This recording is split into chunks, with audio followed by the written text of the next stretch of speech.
Hey everyone, this is Gabby, and Karim. and you're listening to the Making of an Incredible MD podcast by Halad to Health. Tune in each week to hear us talk about the journey of getting into med school.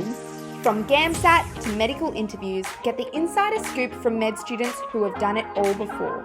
So stay tuned and get ready to get med ready.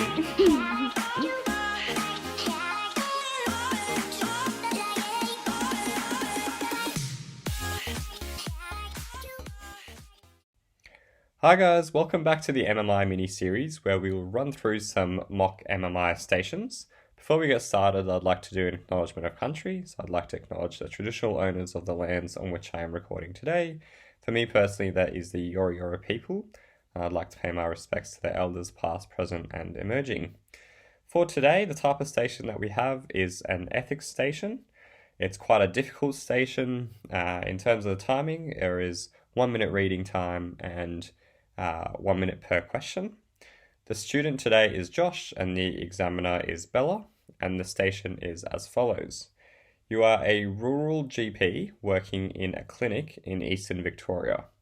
On a night off, while enjoying an anniversary dinner with your wife, you receive a call from one of your registrars, who's a student doctor. Her name is Emma, and they let you know that a patient has been vomiting blood. Emma sounds extremely concerned on the phone and asks for advice. The first question is, what are some of the ethical concerns here? Yeah, so this is quite a complicated situation. I think there are three main ethical concerns that I have.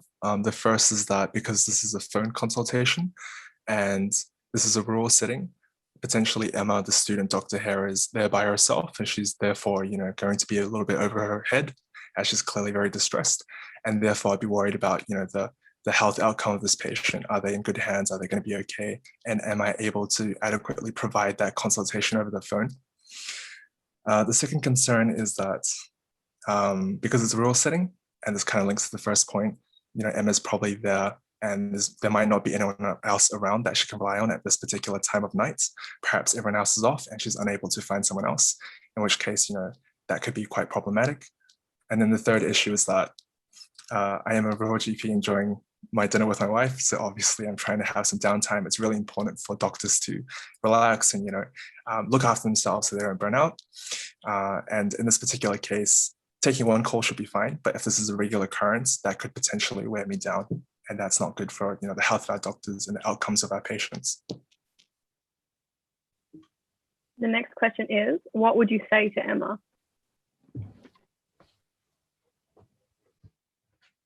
Yeah, so I think I would say, hey, are you okay? Is everything okay? You sound a bit distressed. Maybe just take a breath and reorientate yourself and then give me the facts.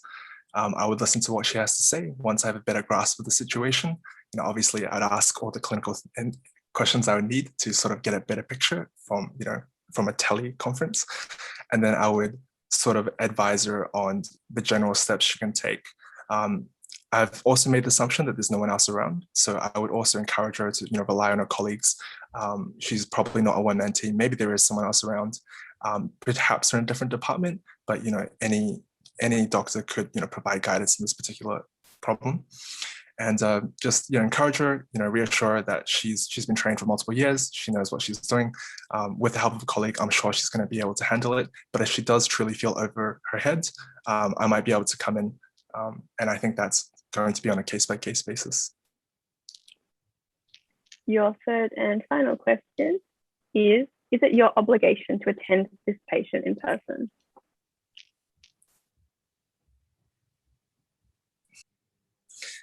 It's quite a difficult question. I think, generally speaking, even if someone is not your patient, as a doctor, you sort of have this code of ethics and this professional obligation to look after all the patients at a clinic or a hospital.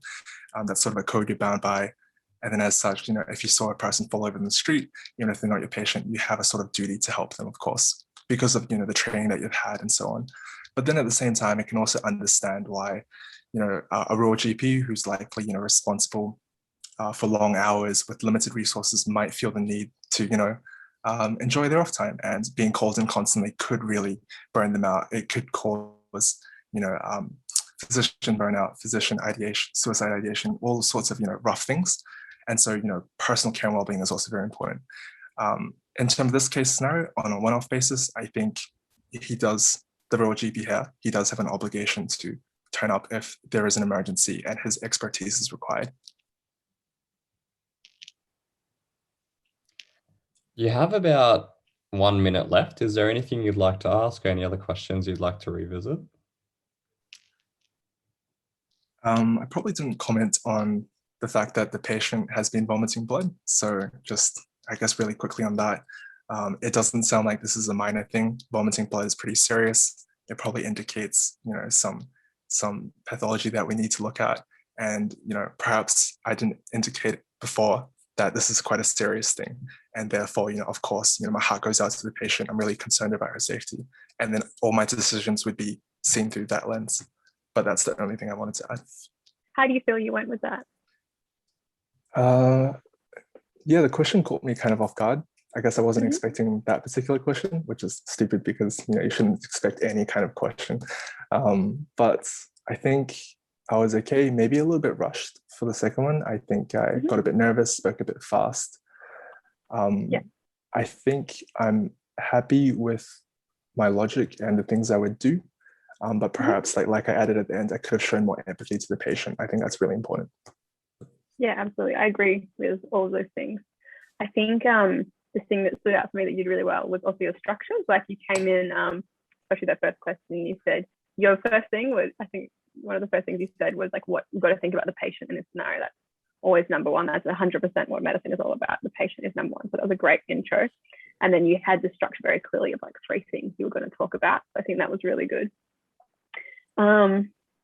In the question number 2, which was what would you say to Emma? I really liked that you said reassurance initially. I think that's really good. The registrar is clearly flustered and stressed, and I think that's your job as the senior doctor in that situation to provide reassurance. And I would probably, I think definitely advise going in. I think if someone's stressed, I think it's probably a pretty good indication that you need to go in.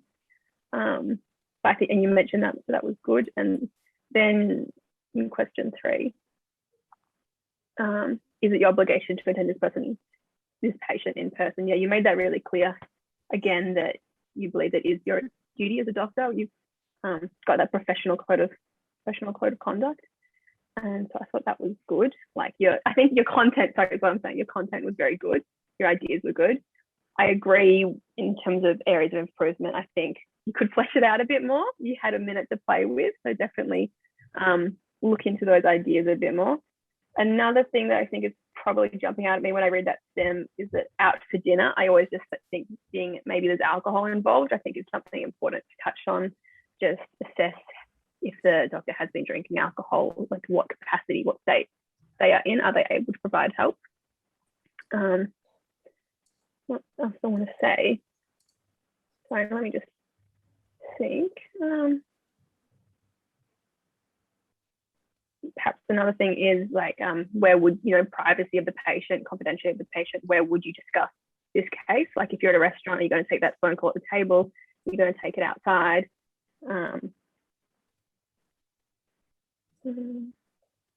Yeah, and I think certainly in terms of the obligation, once you pick up that phone and accept that patient and speak to Emma, I think really, you emphasize that the duty is, I think you were saying that, but just emphasize that the duty is to care for the patient.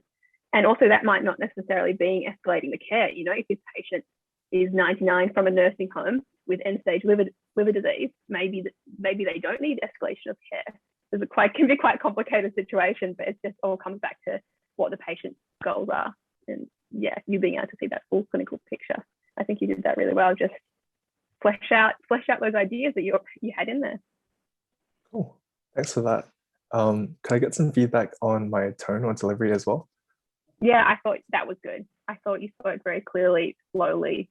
I thought, sounded very empathetic. All your answers were very patient focused and person focused, and also including the doctor's mental health, and that's clearly a big sort of systemic issue. And you brought that up to possibly mention that, as you were saying, it's a one-off occasion, but then the systemic implication of that, because it's in all likelihood rural GP probably not going to be a one-off occasion. Like, how do we bring in some of those systemic factors?